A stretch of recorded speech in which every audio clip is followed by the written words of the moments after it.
Welcome, and thank you for joining us for today's webinar, Top Profit Leaks in Your Phone Process and How to Correct Them. My name is Eliana Raggio, and I'll be your moderator today. And today's webinar is being presented by Dealeron. And for anyone who isn't familiar with Dealeron, well, we're an award-winning website development company and digital agency, best known for our search engine optimization, best-in-class customer service, and our award-winning websites. Dealeron was named the top-rated website provider by Driving Sales in 2012 and 2013, and Dealeron customers were winners of the Spring and Fall 2012 Digital Dealer Website Excellence Awards, including the highly coveted overall winner. And recently at NADA, Dealeron also received the Best in Show Award for website design from Dealer Marketing Magazine.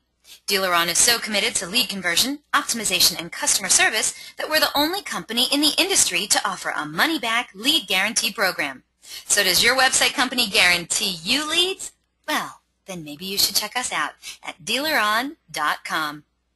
And we have a great show in store for you today. We're very pleased to have Chip King as our presenter today.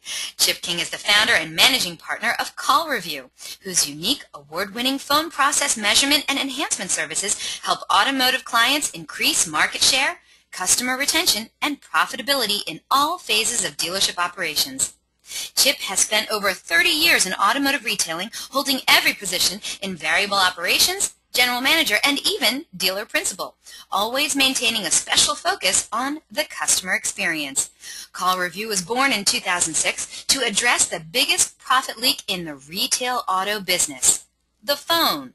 Mr. King is a highly sought-after subject matter expert for many of the biggest and best dealer conferences, including Digital Dealer, AutoCon, and Automotive Leadership Roundtable. He's passionate about sharing his expertise with dealers and managers on how to correct the top profit leaks in the auto dealership phone process, and he can be reached at chip@callreview.com. Now, during the presentation, if you have any questions, please use the question feature located on the corner of your screen to submit them. At the end of the presentation, we'll answer those questions of general interest. If we're unable to get to your question live, don't worry, we're going to respond by email later today. Also, don't forget, a link to download a copy of the webinar recording will also be emailed to you later today for your reference, and please feel free to share it with friends and colleagues. And guess what? Our good friends at Call Review are giving away a really fantastic prize today on the webinar. One of you lucky attendees is going to be winning a Call Review Premium Sales Call Measurement Service, which is going to compare your dealership's phone performance metrics with dealers on a national basis, as well as dealers who sell the same brand. Just look at all the things included in this prize package, and it's valued at $1,000. All you have to do is stay tuned for details after Chip's presentation, and you could be walking away with this totally cool prize today. Also, at the conclusion of the webinar, you're going to receive a short survey. Please fill it out, because we're always looking for great feedback from our audience. And today we're going to randomly select a couple of people from all the completed surveys to also win some Google prizes. So let's get started. Let's learn the top profit leaks in your phone process and, of course, how to correct them. Chip, how are you today? Oh, I'm great. I'm great. Thanks for having me. Thank you so much for doing a Dealeron webinar with us. We've never had anyone talk about this particular subject. We've always talked about phone process and how to make it better, but we never talked about where the leaks are and how to correct them. So I'm really excited about this.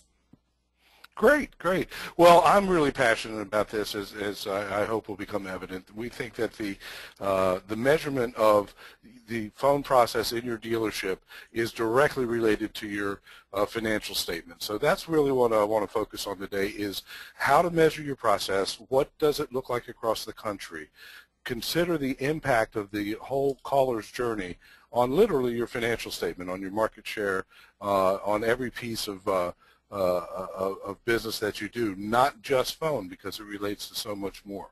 So it sounds like we're going to get really deep into where the leaks are coming from and how to correct them. Is that correct? I mean, what kinds of things are we going to be learning about today?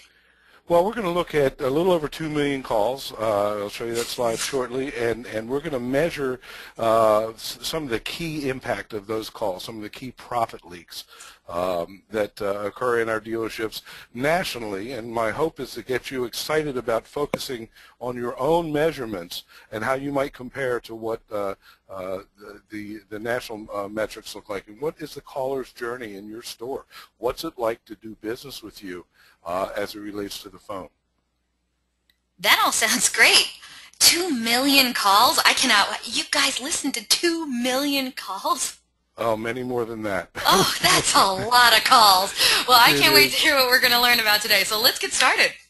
Okay, great. Well, obviously, the impact that we think is the most important is how it affects your market share, your customer retention, and your profitability. A clear vision of your phone performance is literally the empowerment for your growth. It's always been pretty much two questions that customers are calling us about. They call us to ask us if they can become a customer, and they call us to ask us if they can remain a customer.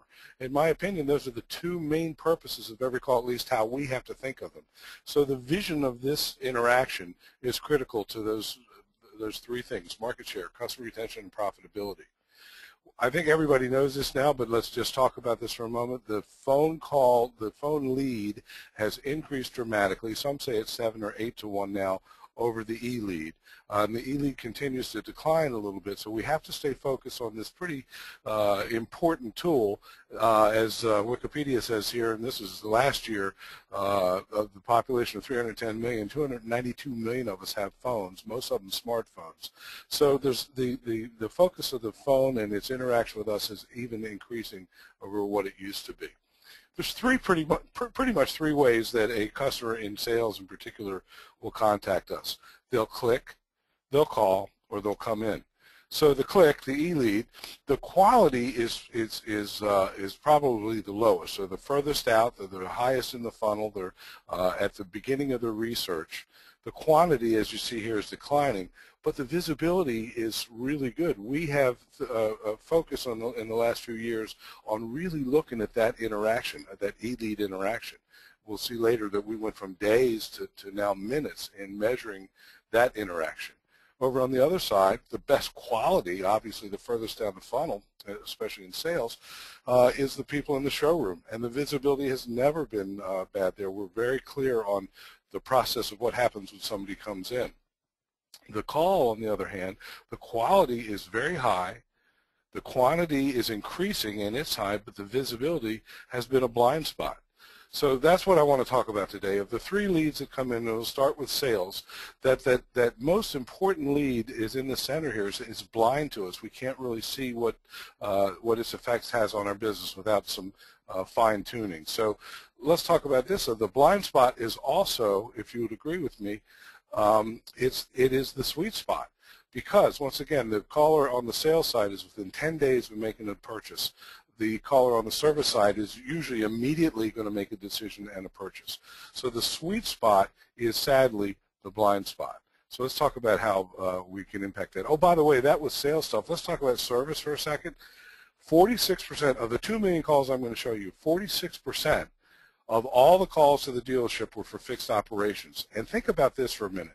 On a retained customer, this item number 2, on a retained customer, the phone calls to fixed operations will be at least, if not more, 20 to 1 over every time they call the variable operation. So a retained customer calls, does a few calls to get the car purchased, will call again when they purchase again, but it's 20 to 1 in the fixed operations for retained customers. So that caller's journey, if you think about it, doesn't just drive service retention, which is very important, but it drives sales retention. If a caller has a difficult process in their journey with communicating with the service department, they might fall out of your cycle and they reduce that sales retention as well. So think about that. Also, just everybody knows this, I think, but think about this for a second. The highest appointment by volume is in the service department. So we're setting, you'll see in a minute, 40% of all inbound calls to the service department or to an appointment. Calls about appointments are even higher and about prices. And 90% of those people that set appointments in service will show and buy. In sales, an average would be, what, 50% show and 50% buy. We hope it's better than that. In service, it's 90% show and buy, 80% on time, by the way, and 10% on a reschedule. So what are the metrics? We're going to look into millions of calls right now, all types of calls to every department, every profit center in your dealership. And the background looks like this. I'm not going to bore you with this kind of detailed data, but I want you to understand what happens. The calls that we're going to present to you come from a team in my company that listens from beginning to end to all the calls for the dealerships that we serve. So we measure, like over here in this blue side for sales, this is connected call, or not connected calls, this is calls that asked for sales, regardless of what line they called. They could have called a parts line. If they asked or ended up in a discussion about sales, they end up in this area. So of the 2 million calls, 722,000 people asked for the sales department. 962,000 people asked for fixed operations. That's down here, and that's how we'll do this measurement. Over on the right-hand side, just so you know, as we dive into what I say connected calls, these are the calls, the same calls of the 722, 426,000 of them connected and spoke about buying a car and what happened to them. Down here in fixed operations, it's 464, a little less than half, connected and asked for a price or an appointment.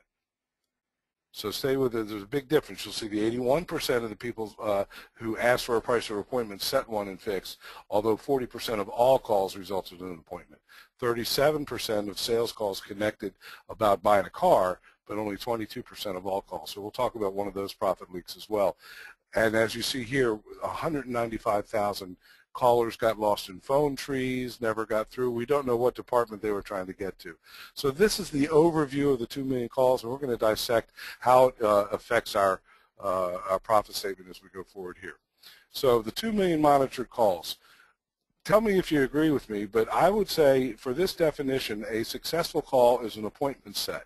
I'm in sales now, but talking about sales, the purpose of every call that is about the purchase of a car is obviously to set an appointment. So I'm going to say the success rate is 22%, and the no appointment or the failure rate, and it doesn't mean anybody did anything wrong, but the lack of appointment production is at 78%. So let's start with a question. What percentage, this is a poll question if you will, what percentage of callers that call in never reach an agent? That's a great one. Okay, everyone, please turn to your computer and in front of your keyboard and your mouse and answer this question for us. So what percentage of inbound callers never actually get to speak to a sales representative or the department that they initially requested? And please just select one of the following answers. Do you think it's 10%, 20%, 25%, 30%, or 40%? And once we get a majority of the votes, we'll close the poll and share the results. Oh, no, don't write into me. You got to go to your computer screen and vote. Don't write into me. But I appreciate that. Thank you so much for writing in. I do appreciate it. Hopefully you guys can get out there and vote. Always helps us out when you answer the poll questions. And I got to say, Chip, before I show you the answers that we're getting from our very, very smart audience, I'm really surprised that there isn't, I mean, there is one answer that's kind of in front of the others, but it's all pretty much evenly spread out. So it looks like a lot of people may not know, nationally what percentage of inbound callers never get to speak to a sales rep. Well, I hope everybody will agree that it's an important question, and it's important for us to know what that connectivity issue is, because it may be the #1 profit leak in the industry. Yeah, okay, so let's find out what our audience says. I'm going to close this poll and share the results with you. So the winner of today's poll question is 30%. 30% of today's audience voted for 30%. So there you have it. 23% of today's audience think it's 25%. Another 23% of today's audience think it's more like 20%. 16% of today's audience think it's only 10%. And there's a very few people, 7% of today's audience, think it's more like 40% of inbound callers never get to speak to a sales representative or the department requested. So, Chip, that leaves me to ask you, which one of them is right? Well, the #1 answer is right. It is 30%. 220,000 people of that of the measurement that we did of 720,000 that asked for sales were never able to reach an agent. meaning that doesn't mean they didn't speak to the operator or someone who tried to help them, but they terminated the call before they got the specific person or department on the phone to help them. That's 1 in 3. Let's look a little harder at how that's broken down. I think this is kind of critical. You see 30% total of these calls that we listened to never made it to someone. But how did that, what's the breakdown? How did that happen? Well, 9% of them literally hung up on hold while they were waiting. Pretty impactful. This all sounds like a lot. This is a huge profit leak. I never would have thought it was 30% or 1 in 3 people calling to. And if you think about the impact it has on your advertising dollar and on your spend, I mean, if it's 30% of our ad budget being wasted, some of these people certainly call back, and those that leave a message we are able to get in contact with. But what percentage of these people don't try again or try somebody else again? What is the leak here, and how does it affect our economy, what we're spending? 9% hang up on hold. 7% go to voicemail and leave a message. Now, that's not the worst event that could happen. It's not what we intended when we spent our $350 per car sold, but it's not the worst that could happen. But what is bad is that 6%, almost the same amount, of the people that went to voicemail hung up. Think about that process for a minute. What would cause somebody to hang up after being transferred to voicemail? Most likely they didn't expect voicemail to happen. They didn't anticipate voicemail. They got a general voicemail or were transferred to the department and received a voicemail and didn't want it. So 6% of the 13% that went to voicemail literally hang up. And then 8%, a significant number, nobody was available to help them. So would you agree that is one of the biggest profit leaks in our overall system? It's just plain old connectivity. Unbelievable. I would totally agree with that. Do you think that they hung up while they were on hold because they didn't like the hold music? I'm sure there's some of that. I would do that. Well, we'll talk a little bit later about some of the reasons that they do hang up on hold, with phone trees and the extended messages that go on before and things like that. But yeah, it's a big place that we have to focus, and everybody's different. Everybody's got a different circumstance. But on the average, 1 in 3 sales callers not making it. Dealers, pay attention. It's a big number. The next number that I want to share with you is also very big. Of those 720,000 calls, look at this number. Literally half of the customers that we do speak to, we never obtain the customer contact information as defined by name and phone number or name and email.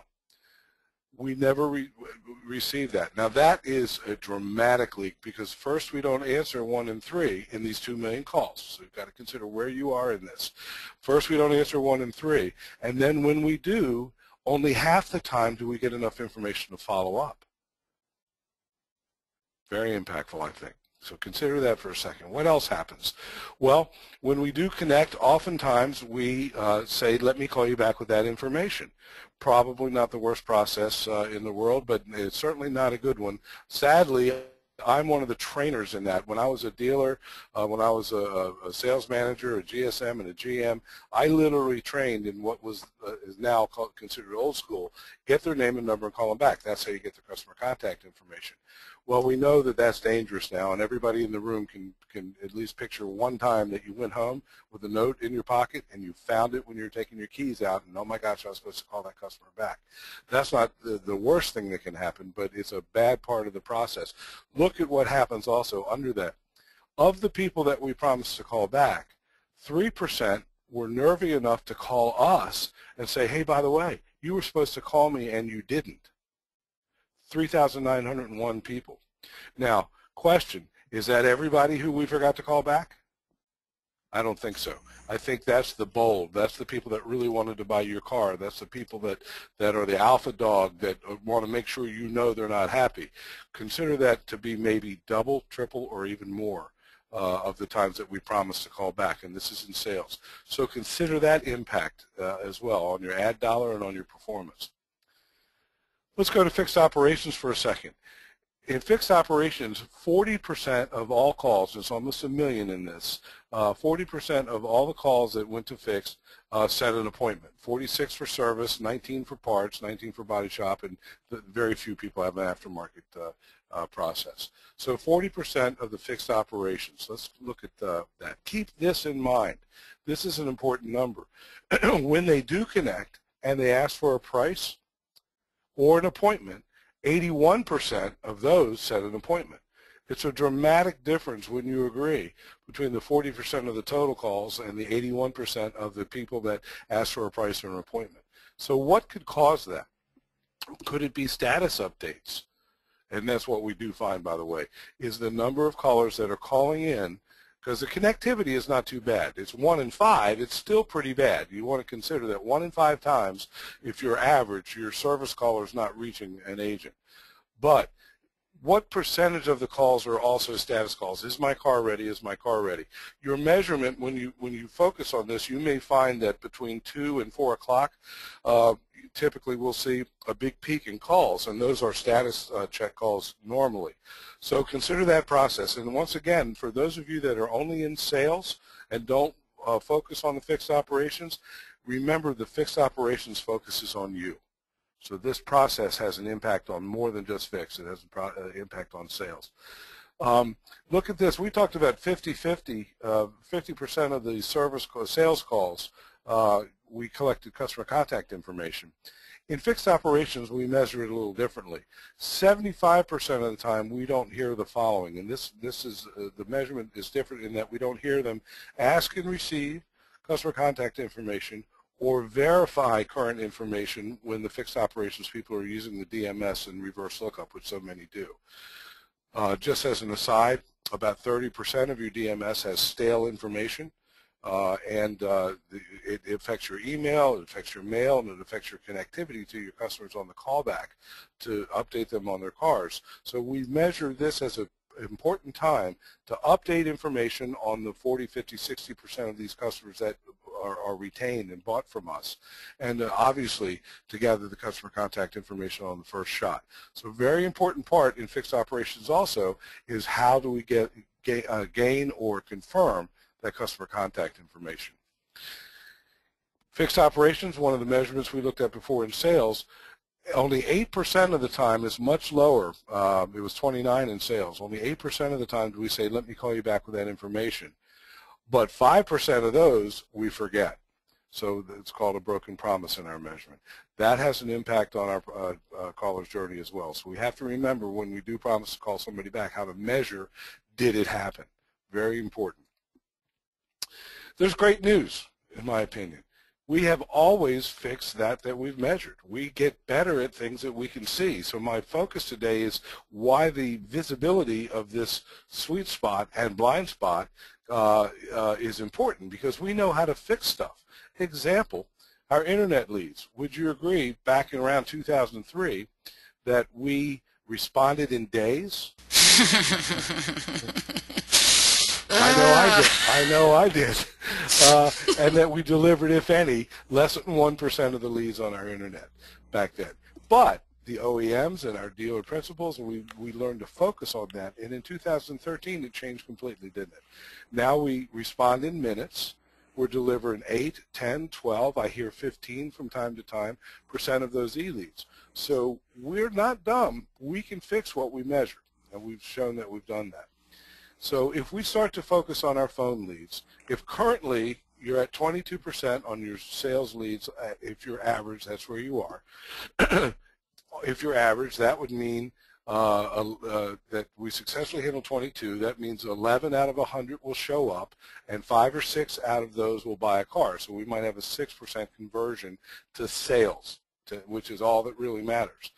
If we can do what we've seen done, and there's some folks on the phone that we know are in the 50s, 60s, and 70s are online with us today.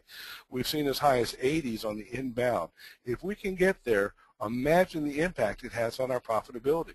If we simply go from 20 to 40, we double our sales. We double, obviously, the appointment set, the shows, and then the buys. It is very impactful, and it's not expensive. It just takes focus and visibility. Again, we've fixed what we measure, so I want you to consider that. Solutions. Let's talk about solutions a little bit. Technology. Obviously, the technology is a big part of the fix. So what can our phone systems do? What can our IT department help us with? Process. Obviously, we've got to have a process that works, and of course, we've got to have people and the training to do it. So let's take a look at those three things real quick. To solve a problem, obviously, you always have to create an effective strategy. I would ask you to consider what strategy that you might take to create actionable business intelligence, which is really just the data that we're talking about. How do you identify and communicate with a higher percentage of your customers, both conquest and potential customers conquest and your current customers? Accountability. How do we enforce and build the process that we have to have? And how do we effectively manage training? It all comes down to visibility. So I want you to consider that your job if you agree with me that the impact of the phone is directly related to your financial statement, then I want you to consider building a plan to create visibility of what happens on the phone. The ability to know what's happening, when it happens, in what profit center, and with which customer and which employee. That visibility is what can bring you to considerably more profit. So let's talk about the technology side for a minute. Well, I told you earlier we talk about auto attendants and phone trees. Just so you'll know, the average announcement, usually dealer principal or a hired voice welcoming people to their dealership, recorded, is 23 seconds.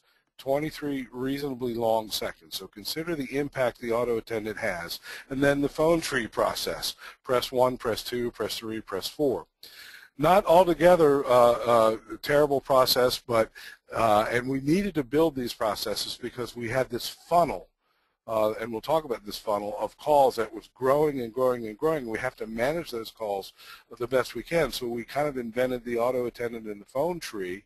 And again, what I mean by phone tree is the press 1, press 2, press 3 to get out to a department, which often has another selection. So people can be a minute to a minute and a half before they connect, if they connect with somebody. So the auto attendant is an issue that I want you to consider. You've all seen the commercials from every credit card in the country right now. Call us and we'll answer the phone. Banks, call us and we'll answer the phone. That's what our clientele is demanding, so consider that. Know your phone system capabilities. It sounds silly, but many of us don't understand what our phone can and can't do in terms of routing and multiple line ringing in various departments. And the whole system of the phone capabilities is very important. And it's sort of like a DMS. Sometimes we only understand 10% of what our phone system can do, and we paid a lot for it. So understand your phone system. Destination visibility. These are two words that seem kind of silly, and many of you have already solved this problem.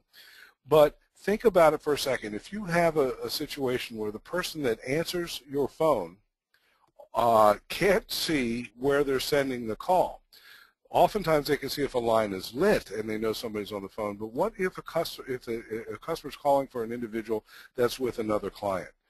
The call handler with vision can solve a lot of problems. So I would ask you to consider using cameras, using video online. It's inexpensive to give the main call handlers visibility of where the call is going to go so that they have that intelligence. I can see Mr. Smith is with a customer right now. May I take a message or get someone else to help you?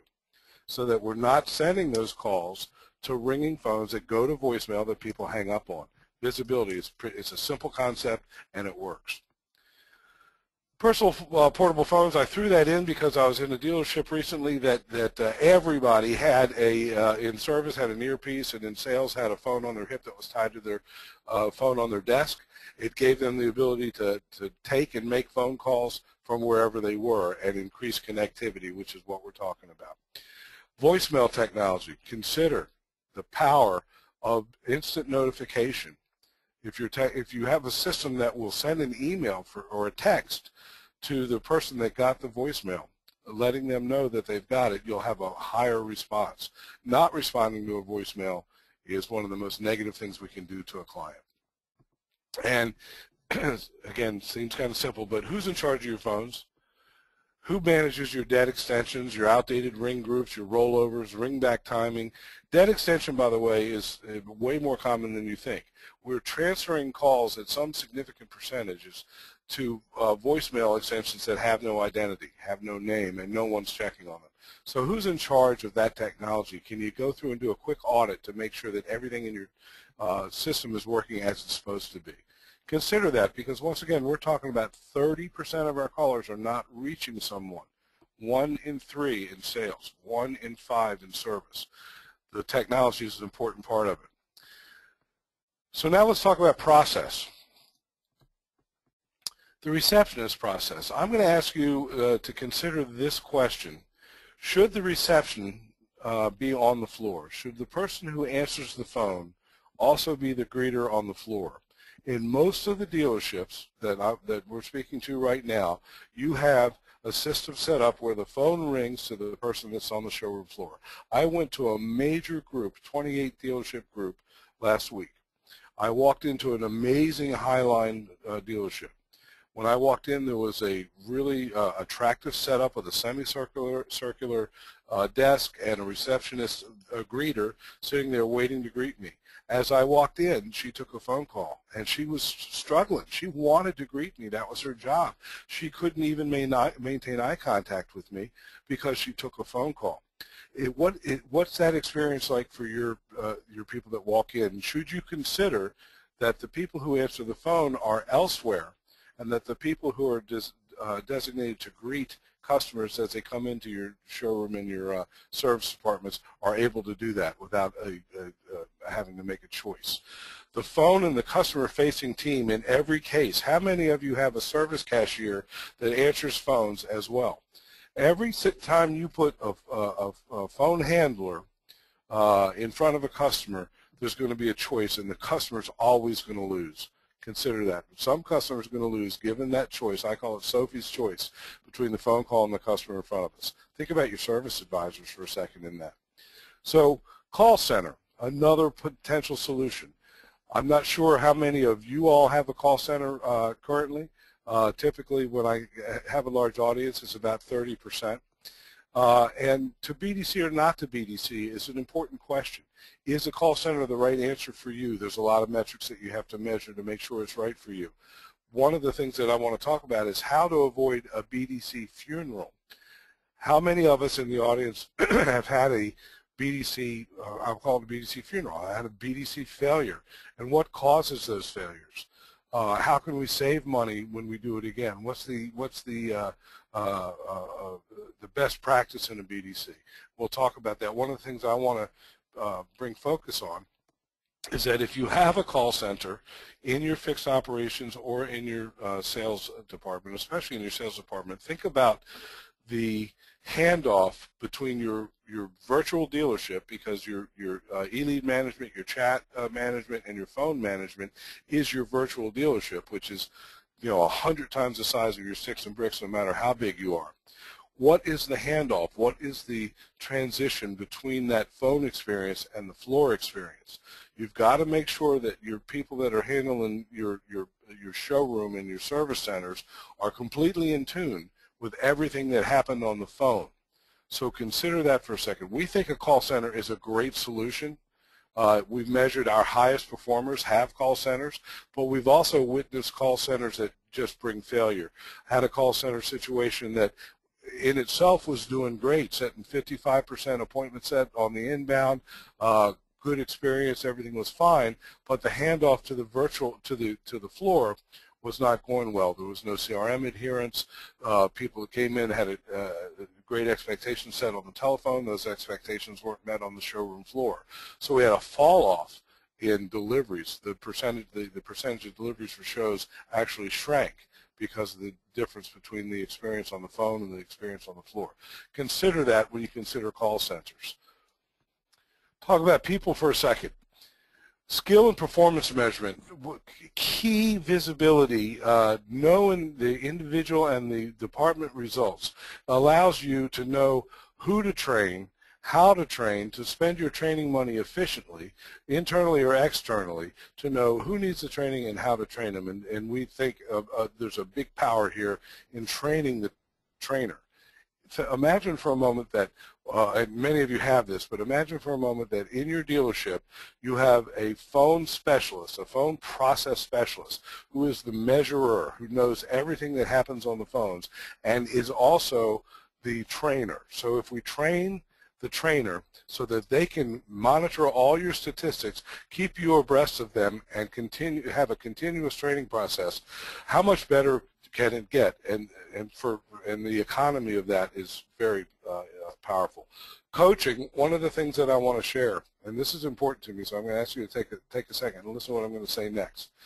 When you have this visibility, when you suddenly can see what you've been scared to look at forever, if you were like me, the phone measurement, what really happens on the phone, you're going to find some negatives. I ask you to consider keeping it positive. When you measure the results of what happens on your phone, when you really start to listen or have someone listen and give you the metrics of every phone call, you're going to see a lot of negatives. When you shine a flashlight down in that hole, there's going to be some snakes crawling around in it. I want you to coach in the positive.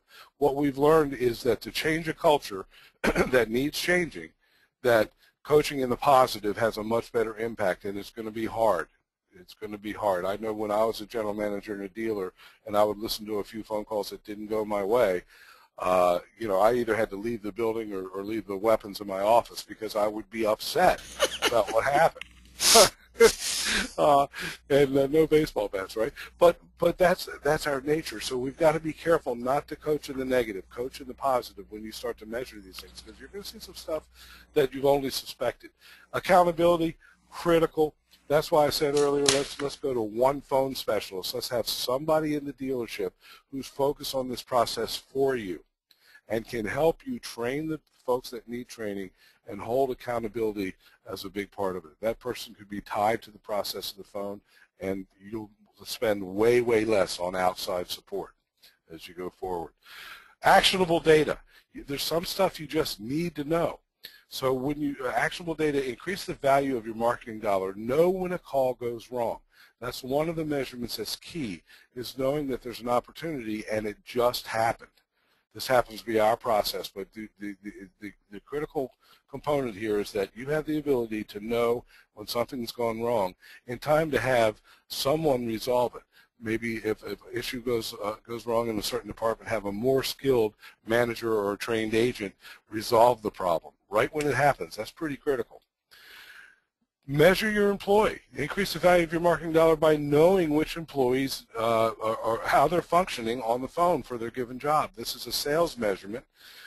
You can see, let's stay over here on the right-hand side. This person took 46 phone calls, set 27 appointments at 59%. Here's the breakdown. Of the 46 calls, 41 were about buying a car. 12 were set on the same day, a more powerful appointment than others, 15 on future day. So the 27, and it's actually 66% when you measure that it was connected true opportunity. Know the process and the progress of everybody that's answering your phone. I want to say this as positively as I can, but it's an improve or remove situation. The expense of the advertising dollar that makes that phone ring requires that only the skilled and the visible answer the phone so that you can take advantage of that spend. Another kind of interesting detail that I want you to consider is that not every profit center sets an appointment by the ad source. What I mean here is that, like in this first case, you'll see website sales in this particular dealership, and I just took a week, I think, but website sales in this particular dealership set more fixed operations appointments than it did new or used. It happened to tie new and used in this case, and then the various other advertisers. So know which cash register is ringing based on your ad spend. I think it'll help you to spend your dollars more wisely. This is what that kind of looks like in just appointment set. So, you know, we all know what our total volume of calls was for the week or the day or whatever on our various ad sources. But what we need to know is how many appointments were set on each ad source, right? So know the appointment set percentage, the success rate that you have on your ad sources so that you can figure out which half of your ad dollar isn't performing. Spend less of that and more on the ones that are. Know which department is performing based on the ad spend that you're making, and know which employee is performing well from that ad dollar. So this is a visibility that's just critical to helping you. And remember, we're going to make, you know, a third of a sales dollar. We're going to make 2/3 of a service dollar, but we're going to keep 100% of a dollar we save. All three are very important. So actionable data, very important to you. Okay, we have a poll question here. Yes, we do. Okay, everyone, we need your help once again. And if you're ready, I'm going to post it up on the screen for you. So look at your screen, get in front of your keyboard, and answer this question for us. What percentage of 34,000 actual appointments set on website sales are for sales? That's new and used combined. So we want to see if you've been paying attention. So what percentage of 34,000 actual appointments set on website sales were actually for sales? Do you think it was 35%, 45%, 55%, 65%, or 75%? If you don't know, take a guess. We want to know what you think. I have to say, I don't know if I know this one. Chip? Why else would they be? Why else would they make appointments? I mean, why isn't this 100%? Well, what happens is, and we have to know this and keep a measurement of it. So, people read from left to right. So on a website, often people will call the first number they see, regardless of what it is, to ask for whatever department they intend to ask for. Oftentimes, they'll in a phone tree, they'll just pick the wrong digit. A lot of phone numbers are captured in their cell phone, or they Google and get a specific number that we choose to post in Google. So, but we attribute it, and oftentimes when we're spending our dollars, we measure the call volume by ad source and not the net results. So the fact is that callers do end up in various departments, and website sales I picked just because it's one of the highest volumes, and I thought it'd be interesting for everyone to see what percentage actually end up, and this isn't calls, this is appointments. What percentage of appointments actually end up being set on website sales?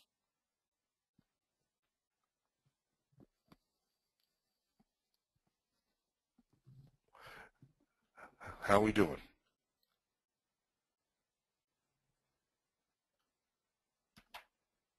Eliana? Oh, I don't know how I lost you for a split second, but I apologize. So here are the results from the poll question. 32% of today's audience think it's 65%. 29% of today's audience think it's only 35%. 24% of today's audience think it's 45%. 12% of today's audience think it's 55%. And there is a really optimistic 3% of today's audience who think it's 75%. So basically, a third of our audience today think it's 65%. Are they right? Let's take a look. Let's take a look. It's 45%. 25% for new and 20% for used. Of all appointments set on website sales, 35,000 website sales calls that resulted in appointments, 55% of them were in fixed operations. Really? Yep. Yep. And that most often has to do with both the cell phone capture, the Google number, and the distribution of phone numbers on the website. So, I know we're looking for solutions. How do you fix that? It doesn't break my heart. There's a lot of appointments set. It really doesn't break my heart. The vision that I want to bring, if I'm the dealer, I want to know which cash register's ringing. The good news is it's ringing, and 55% of them are showing up 90% of the time and buying. So I'm all good with that. But I want to know, I don't want to over-attribute success to the wrong ad source. And that's the big thing. When I look at my third-party lead generators, when I look at my mail advertising, when I do email campaigns, whatever I do, a lot of times mail, by the way, surprisingly, sales mail will set double and triple the service appointments that it does sales. So I just want the dealers to have a clear vision of the results that they get, where they get them, and why they get them there. I'm not particularly disappointed with what I'm showing you here. I just thought everybody would be surprised. I'm surprised. I mean, only 24% of today's audience actually picked the right answer. So I would say that most people on this call would be surprised by that. Indeed. And again, there's still value because these are appointments. This is the good stuff. So the other thing I want to talk about is using actionable data to make sure that you are in a situation to do follow-up.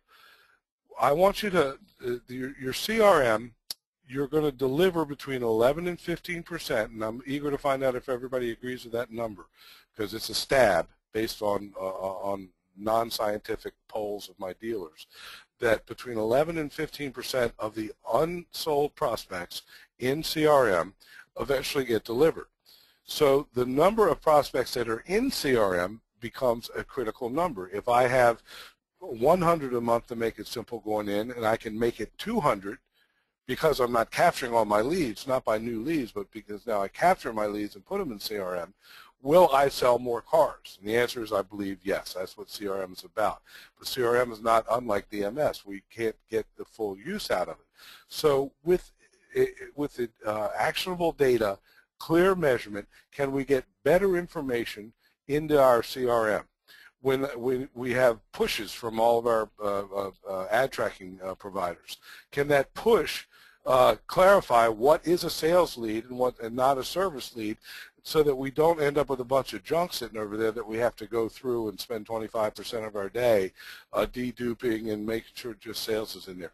Can we get better information in our CRM? And how important is it to get better information in our CRM? And by the way, it doesn't take a third party that you have to pay to make this happen, in my opinion. Imagine for a moment, and again, this is one of those ones I'd really like for you guys to think about while I'm saying this. If you have this visibility, imagine for a moment that you're looking daily at every one of your sales calls from yesterday. If you have that visibility, you have a quick comparison to your CRM. You know what percentage of those calls ended up in CRM and which ones didn't. If on a daily basis you coach, redirect, re-enter those calls into CRM effectively, thereby increasing your sales, you will also increase that rope we've been pushing forever in getting salespeople to put leads in CRM. This is a quick data study of a few dealers that we measure, and I just wanted you to see this. In this dealership, 29 calls came in, but only 12 were able to gather valid customer contact information. 14 calls came in, only 7 did we gather that customer contact information, 7 and 4. In one case, this is one day, in one case every caller was asked and we received customer contact information. This is fairly typical. So in order to get action in our CRM, we have to know who we spoke to, right? And then we have to have that behavior that pushes these calls into our CRM. And I'm going to challenge the sales managers and BDC managers on the phone right now to change that behavior. We've accepted it for years.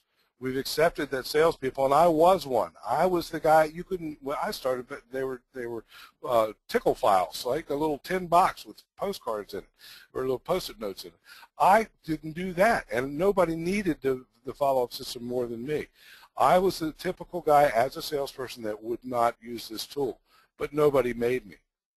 I believe that we should make it a condition of our employment, but we have to coach with a positive, and that would be this measurement every day.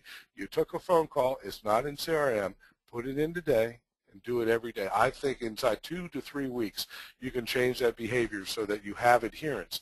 And the most critical, one of the most critical ways to increase your income is get them in follow-up. So I think I have a poll question again. Oh, yes, we do. Audience, one more time. We want to know from you, what percentage of your dealership's inbound sales calls are successfully placed in CRM for active follow-up? So, I know it's a tricky question. What percent, put yourself in the dealer, you're in the dealership, all those calls are coming in every day, every week, every month, they never stop. How many of those are successfully placed in your CRM and then, of course, actively followed up on? So select one of the following. Is it 30%? Is it closer to 50%? Are you one of those lucky ones who does 70%? Is it almost all of them, or is it nearly none of them?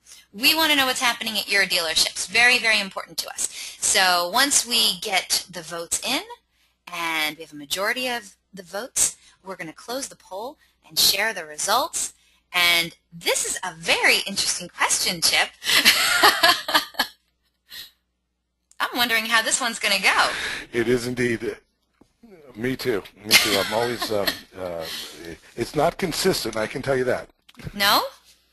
Well, we're going to see what the answers are not, yep. No, go ahead. No, I was saying the answers are generally vary widely, and based on the dealership process and all that kind of stuff, it can be dramatically different. But on the average, I'll tell you after we get the answer what I normally hear is as an average. Okay, so here we go, peoples. We're going to close this poll and share the results. We're going to see what my very savvy audience thinks. Okay, well, you know what? 45%, so nearly half, 45% of today's audience said that it's around 30%. 10% okay. yeah, that's pretty good, right? 10% of today's audience said it was 50%, which is awesome. 14% of today's audience said 70% of their dealership's inbound sales calls are successfully placed in CRM, but only 14% of them. So, 7% of today's audience said that almost all of them go into the CRM. I would love to know how you do that. and nearly a quarter, 24% of today's audience said, actually, it's nearly none of them. Well, you know, I think that those answers are true for everybody that answered them, or largely true or accurate, because the variance from almost all to almost none has to do with your process and where you are in terms of the visibility. Are you in a call center environment where there is more likely to be put in? Most of those that say most of the calls are going in, I believe will tell you that they have a call center where people who've never sold cars typically are taking phone calls, and they've been told to put them in CRM, and that's what they do. They didn't find out, like I did when I was a salesperson, that they want me to put them in CRM, but I don't really have to. So, as long as I sell 15 cars, they'll leave me alone. I don't have to follow the process and make them more money. So I believe those answers. Now, I will tell you that we typically hear 30%. I'll agree with that number. That's what most people tell us. So that's probably the average. But here's what I will tell you. Remember I said this earlier. No matter what environment you're in, if you are average, you can only put half of your pure sales calls in because you only have customer contact information on half of them. So in order to be in that 70%, 60% range that some folks are in, that means they've got a trained process where people are very skilled at how to earn, ask, and receive customer contact information so that they continue to maintain contact with that customer. Critical part of what we're talking about today. Remember, just a quick review, we didn't answer 30% of our calls, right? Right. We offline 30% of the ones we did.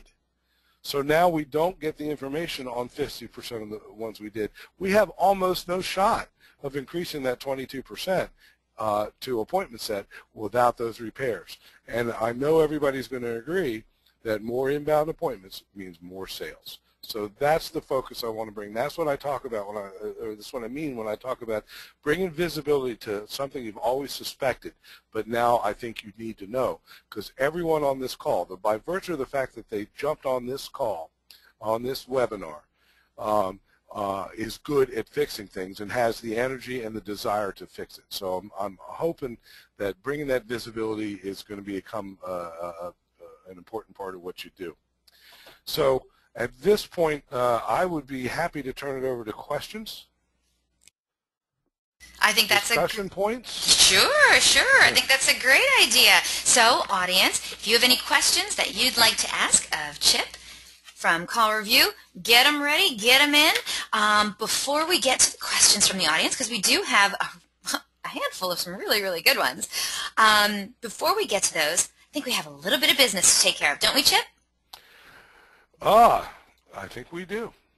Yeah, so it's that time. If you missed it at the beginning of the webinar, well, I announced that our good friends at Call Review are offering up a fantastic prize today for only one of you lucky attendees. So one of you is going to be winning a Call Review Premium Sales Call Measurement Service. It's going to compare your dealership's phone performance metrics with dealers on a national basis as well as dealers who sell the same brand. And look at all the cool stuff it includes, too. That's a lot. And let me just tell you, this prize package is valued at $1,000. It's going to be very, very cool for your dealership. All you have to do is answer. I'm going to say, I usually say it's a simple question. This was actually a pretty tough question. A simple question about the presentation. So I need you to get ready. Get in front of your keyboards. Get your mouse. Sit right in front of you. Because when I say this question, those answers come in quick. So you got to be quick with the answers. Ready? First one to write in the correct response is going to be walking away with this totally amazing prize today. So I want to wish everyone good luck. Chip, are you ready? I am ready. Okay. Now, just so you know, everyone, it's a two-part question. First part's going to be pretty easy, I think, to answer. It's the second part that you might have to guess at. And hey, I don't mind if you put in more than one guess. Keep guessing until we get an answer and a winner. Hey, all's fair in love and war and prize questions. Here we go. Good luck, everyone. The question is, what percentage of all calls to sales never reach an agent? And of those, what percentage hung up while on hold waiting? What percentage of all calls to sales never reached an agent? And of those, what percentage hung up while on hold waiting? I cannot believe it. I can't even believe it. The first person who wrote in came in with the correct answer, and I am so very pleased. I'm so excited. I was only kidding about the prize. Too late, Chip. Got it in writing. Here we go. Thank you so much for everyone who played. I want you to know the winner, and by the way, when I say your name, you got to write in and tell me what dealership you're from so I can give you a proper congratulations. The winner is Michael Warwick. Michael Warwick. The correct answer was 30% of all calls to sales never reach an agent. And of those, what percentage hung up while on hold waiting? 9%. 9% didn't like the hold music is what I'm guessing. I don't know. So, Michael Warwick, what dealership are you from? And congratulations. Michael, right back in. Where are you? I don't know where Michael is. He's probably high-fiving people in his dealership right now. He's from Kelly Automotive Group in Massachusetts. Is that Massachusetts, MA? Massachusetts, right? What does that mean? It should be. And of course, people are writing in that Michael cheated. Michael, I don't think you cheated, baby. I think you paid attention. And for that, you win a fantastic prize from our friends at Call Review. Thank you so much. And, of course, congratulations to Michael. And, of course, we want to thank Call Review for their incredible generosity. Thank you, Call Review. That was a pleasure. Okay, we are going to get started with the questions from the audience. So, of course, you have questions we want to know. All right, first question comes to us. Oh, this one came in. This is pretty interesting. First question came to us from Joe. And Joe said, we don't have a BDC. Our salespeople take all of our sales calls. How would we know if our dealership is ready to start a BDC? Chip, before you start answering that question, you got to have it on the page, you know, with your mugshot on there, because we want to know who we're talking to. With my mugshot. You want me to scare? You want me to scare people away? They stuck around this long. They're going to stick around even when they see what you look like.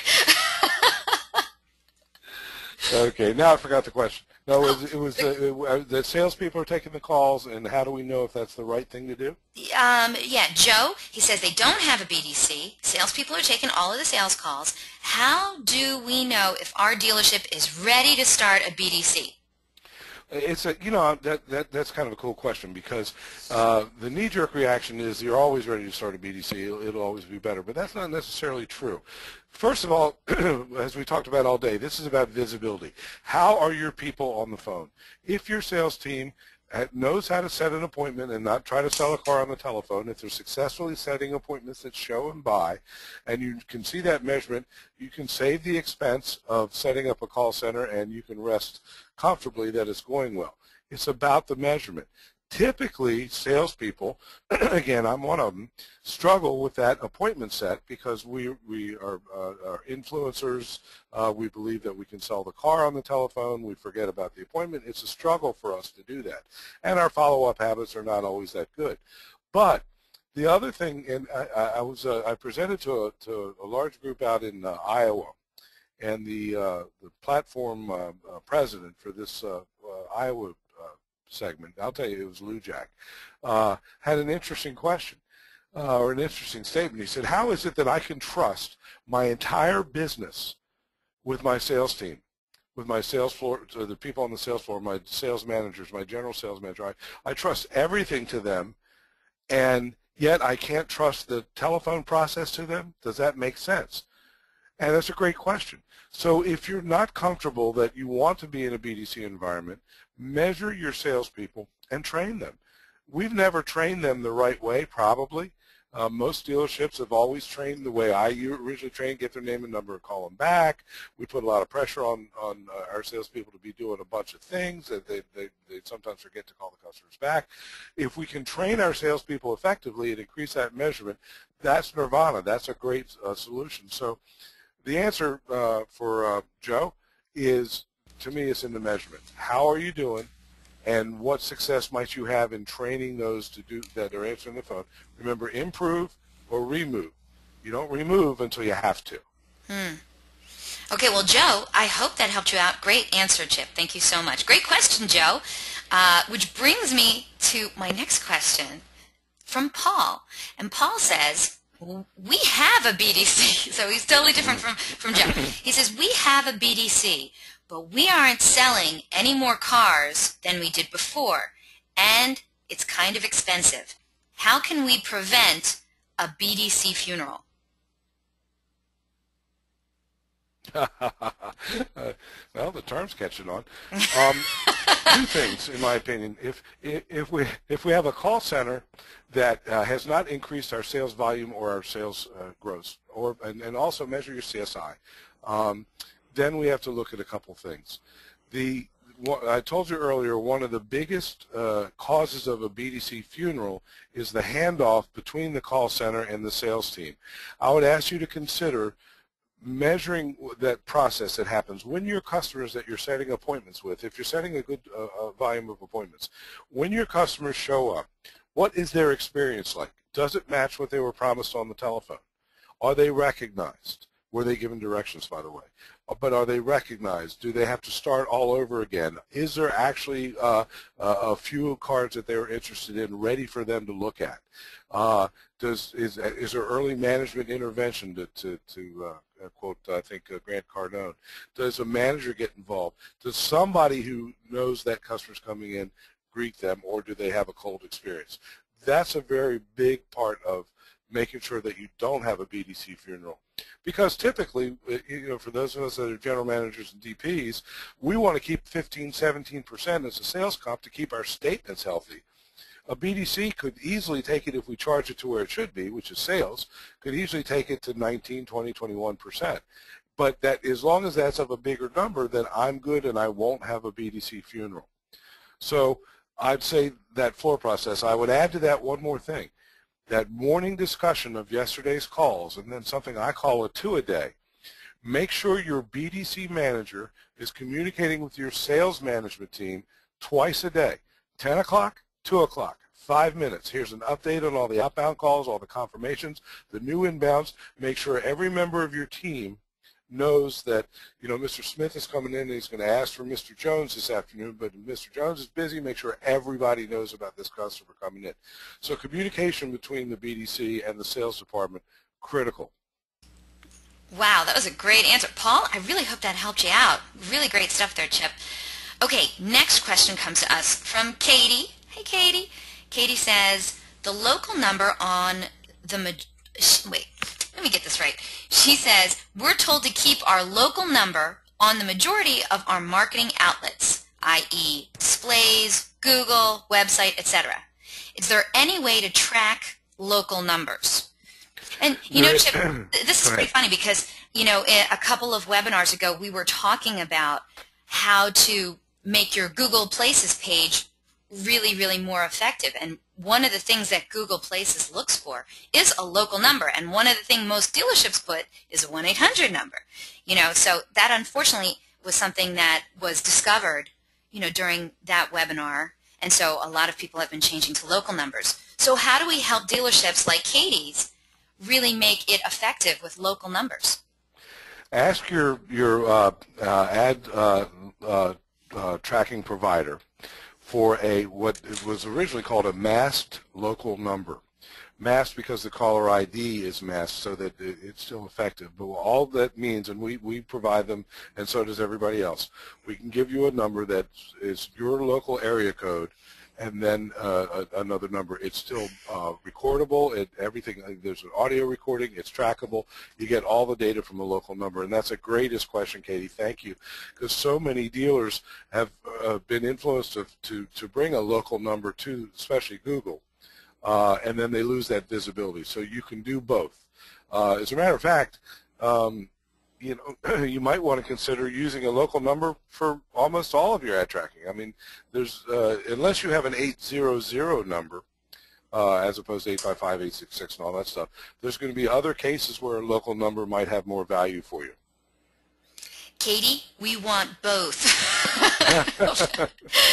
Oh, Katie wrote in, did you say masked with a K or masked with a T? Masked with a K, just because originally it referred to masking the caller ID so that it looked like so it appears to be a local number when it's called back in. That part's over. That's just old terminology. We're just talking about a local tracking number.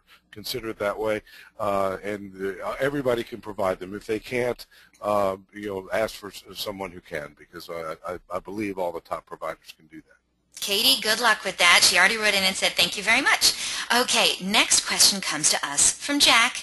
Hi, Jack. Jack says, can you share best practices on how to effectively transition a lead from BDC to sales floor? Huh. Is that in your wheelhouse, Chip? Well, I think it is. It comes back to that virtual handoff that I was talking about before. There's a couple of ways to do it. I learned an interesting one, a new one from a big dealership down in Florida last week that I hadn't seen, and it's working well for them, and that is that they have the salesperson do the confirmation call for the BDC appointment set. That way it's in CRM. The salesperson does the confirmation, does the meet and greet, and the customer knows you know, there's an exchange when they come in. They're more likely to meet that customer with some knowledge, and I like that process. I worry about it, but I liked it. Up till I heard that, my best recommendation has always been to go back to your CRM adherence. Make sure that the BDC, of course, puts the appointment in CRM and then assigns it to the manager or salesperson, depending on your policy, and that you get a confirmation that has been read and been handed off, and then that 2-a-day process. Meet the BDC literally has to meet with the sales department at least twice a day to update them on everything that's happening. It's a moving target all day. So when you have a BDC and you need to make sure that process is handed off properly to sales, I'd call it the 2-a-day, I'd call it CRM adherence, and possibly consider that confirmation. By the way, let me throw this out before I forget it. The least expensive thing you can do to increase your shows and sales by exponentially more than you're getting now is a confirmation process. Somebody's got to confirm that appointment the right way. I did like the idea of the salesperson confirming the appointment for the BDC, so I'm throwing that one out. I actually really like that one, Chip. That's good. That's good. Jack, I hope that helps you out. I just copied it last week. And well, we're just going to spread the word now.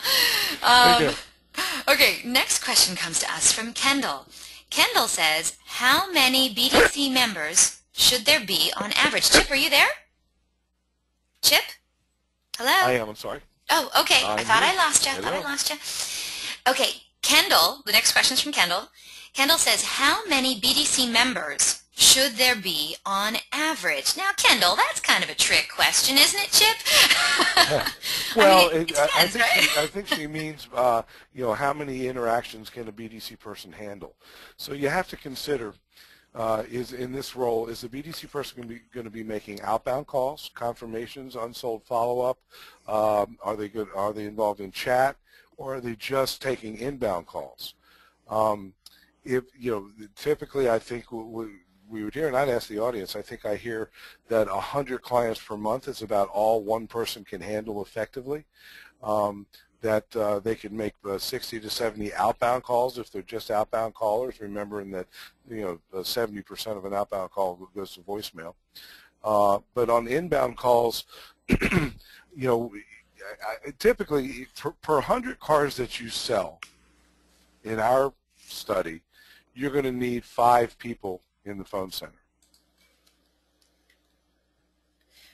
Wait. Chip, are you still there? I am here. Okay. Wait. So, but if the dealership spends more money, let's say, to get more leads, then they should increase the number of BDC reps, right? Again, it's visibility. If you find that you can't manage the leads that you have now, stop. Don't spend more money. Plug the leaks. Fix your technology, fix your process, and fix your people. So once you feel like you've maximized that process and that all the leads that you're paying for are getting to a person, now measure the effectiveness of that. When that stops happening, you need more people. I'm a conservative. I want to start with an exact match or a little bit less and add as I have to. But for some unknown reason, it seems the effective number for inbound call handling is about 5, considering there'll be shifts, per 100 vehicles that you sell per month. Does that make sense? Okay, so it doesn't go by the number of leads. It goes by the number of vehicles? Well, the number of leads is related to the number of vehicles, and it's got to be flexible for sure. But remember, we're wasting a good percentage, maybe 30 to 40% of our leads to start with. So plug that first. Oh, okay. Okay, because I think it's a tricky balancing act, because then you have to decide if they're handling all those calls the right way. So if they're not handling them well, you're saying fix the problem before you buy more leads, hire more people, fire somebody, that kind of stuff, right? Right. Remember the improve or remove philosophy. So that if we're comfortable that 85, 90% of our calls, let's say it's a sales, are connecting to a human being, and we're comfortable with the number of calls that get turned into an appointment on the inbound and the follow-up procedure, the outbound, and the percentage, which should be about 40% set on the outbound. Once we get the metrics that we want in tune, then we can add people as we need to stay there. And for the record, it should be north of 50% on the inbound. Again, we have people who I know are on the phone on this call today who are at 65, 70, 75% inbound appointment set. But some of those might jump in and say, yeah, but we're still not answering 25% of our calls, so I need more people, and they hire to that. Does that make sense? Yeah. So it's visibility. You've got to know how many times the phone is ringing. You've got to know what the connectivity is, and when we connect, what happens next, and set your goals and hire to those goals. Is that right, though? If somebody says, but I'm still not getting 25% of my calls answered, is it right to go and hire another person? Is that the right call? If the process is not broken, if the funnel, remember this funnel and this receptionist process that we talked about. Right now, the first fix is often this picture a big funnel with a receptionist sitting under it, with calls ringing back every 45 seconds and people not picking up their phone, and just a massive undertaking that causes some of this leakage. If first we fix that so that the calls maybe ring directly into the call center, so that the receptionist is maybe in the call center and can see everybody, so now we're answering the phone by people who are ultimately responsible for taking care of that call. Once that is done, I think you'll have the most effective way to measure the number of people you need. If you have a big funnel and the switchboard operator is not getting calls out to the 5 people you have, well, you might have too many people because you're never going to get the calls there. So Kendall? if the phone rings directly where they're going, then it's an easier measurement. Right, right. Kendall, tricky question, and I appreciate you. Thank you so much for that question, Kendall. I hope that answered your question. The last question comes to us from Jack. He says, which report, call, review report or not, provides a list of all sales appointments past, present, and future? Well, for our reports, that's a great question. We bucket every sales call into one arena when you click on sales, and then you can sort them by calls that appointments were made or calls where appointments are still an opportunity. We have one in our portal. I think it's a critical measurement, and I appreciate the question. You've got to know every call that was about sales, as we showed earlier in one of the reports. Then the subtext that you have to know is which ones set an appointment, are they confirmed, and which ones didn't set an appointment, are they in CRM and did they follow up? So if I understand the question right, it is critical that all these calls are bucketed into the right department. So your fixed ops guys only see fixed ops, sales guys see sales, sales guys and gals, and are focused on those opportunities. And it's critical that they're bucketed together. Jack, I hope that helped you out. And thank you so much, Chip. That was a great presentation. Oh my gosh, I'm swimming with all of these numbers that you threw out, and some of them are really, really unbelievable, and you can only get that by listening to 2 million plus phone calls. So thank you so much for bringing all this great information to the audience. Really appreciate it. No, it was a pleasure. Thanks for having me. Thank you. And of course, we're just past the top of the hour, so any questions that weren't answered during the time allotted are going to be answered by email later today. I also want to remind the audience that a link to download a copy of today's webinar recording is also going to be emailed to you later today for your reference, and please feel free to share it with friends and colleagues. And today's webinar is also going to be posted online within 24 hours, probably be up like around 6 o'clock tonight. All you have to do is go to dealeron.com/webinars. And on there, you can view our upcoming webinar schedule or access any of our past webinars, too, by clicking on the link for on-demand webinars. Also, at the conclusion of this webinar, in just a minute, you're going to receive a short survey. Please fill it out, because we're always looking for great feedback from our audience. Let Chip know how he did today. And we're going to randomly select a couple of people from all those completed surveys to also win some Google prizes. No reason not to fill that out. Now, invitations are going to be going out tomorrow for our next webinar, How to Use Social Media to Dominate Page 1 on Google. So by now, most dealers have come to realize that if you want to search optimization efforts to soar, you absolutely must have a strong social media strategy in place. Well, this free 1-hour webinar with Kate Frost, we're going to discuss how your dealership can use social media to dominate Page 1 on Google. Now, attendees are going to learn optimization tips, what not to do, and stuff about lead generation. So, enhance your dealership's social media marketing and walk away with a solid understanding of how to use Facebook, Twitter, Google+, Pinterest, LinkedIn, Foursquare, and YouTube, and you're going to be able to increase your dealership's visibility. So, if you're sitting at the intersection of search and social, and you want to improve both, well, then this is one webinar you can't miss. It's going to be another fabulous presentation by your friends at Dealeron. And don't forget, Dealeron's weekly webinars are held every Thursday, 12 noon Eastern, 9 a.m. Pacific. And we have some great webinar subjects planned for this year. But if you have any questions, comments, or suggestions regarding these webinars and our topics, hey, reach out to me. I love hearing from you. My name is Eliana Raggio, and you can email me at eliana@dealeron.com or track me down online. I am everywhere.